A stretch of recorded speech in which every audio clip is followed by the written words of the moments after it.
Welcome to Big Daddy Storytime. We're reading Disney's Minnie's Hobbies. Hey, can you see Minnie there holding up that red rose? You can? Great job, my friends.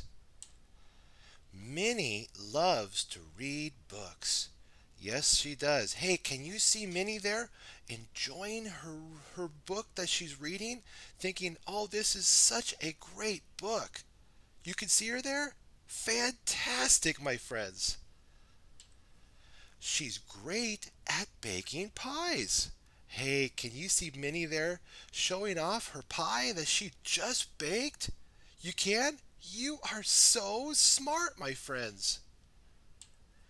She likes to grow flowers. Wow. Hey, can you see Minnie there holding up that red rose that she just cut that she's going to put with the other roses? You can see that? Excellent job. You are doing so great. Minnie has fun playing sports. Yes. Oh, look over there. She's kicking a soccer ball. Can you see that? Excellent job, my friends. You are so observant.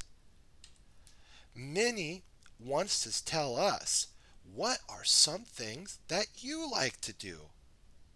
Thank you for sharing. And thank you, Minnie. What have we learned today? We learned from Minnie that reading books, baking pies, growing flowers, and playing sports are fun. Have fun enjoying your special hobby today. Be sure to like, favorite, and subscribe. Stay tuned for more Big Daddy Storytime. God bless.